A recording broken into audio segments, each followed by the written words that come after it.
Arauli police ने गांजे की तस्करी का पर्दाफाश करते हुए एक व्यक्ति को गांजे के जत्थे के साथ गिरफ्तार किया है। जानकारी के अनुसार पुलिस को हाउसिंग क्षेत्र में एक संदिग्ध व्यक्ति के आने की सूचना मिली थी। कार्रवाई करते हुए पुलिस ने मौके से 26 किलो गांजा बरामद किया। पुलिस जांच में सामने आया है कि उड़ीसा से ट्रेन के जरिए सूरत में गांजे की हेराफेरी की जा रही थी।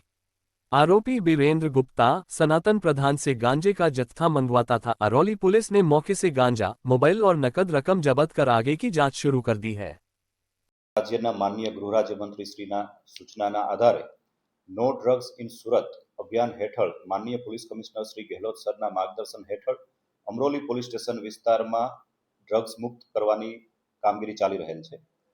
બાતમીના આધારે અમરોલી પોલીસ દ્વારા ગુજરાત હાઉસિંગ બોર્ડ ખાતે રેડ કરવામાં આવેલી, જ્યાં વિરેન્દ્ર ગુપ્તા નામના વ્યક્તિના ઘરેથી 26.37 કેજી ગાંજો મળી આવેલ, જેની બજાર કિંમત 2,63,000 જેટલી થાય છે।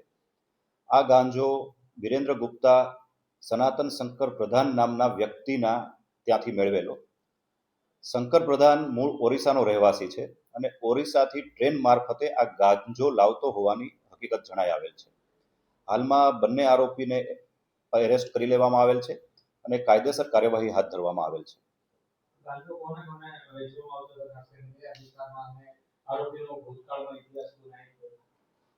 આરોપી અગાઉ કોઈ ગુનામાં પકડાયેલ હોય તે પ્રકારની હકીકત જણાયેલ નથી।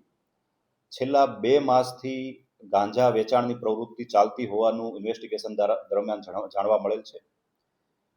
અમરોલી વિસ્તારમાં આસપાસમાં છૂટક ગાંજાનું વેચાણ કરવા માટે આ ગાંજો લાવવામાં આવે।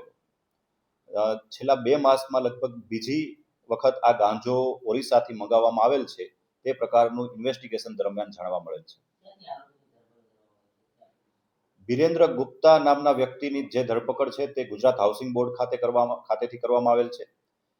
સનાતન શંકર પ્રસાદ નામનો જે વ્યક્તિ છે, જે ઓરિસ્સાનો છે, તેને પણ સુરતના જ એક વિસ્તારમાંથી પોલીસ દ્વારા હાલમાં એરેસ્ટ કરવામાં આવેલ છે।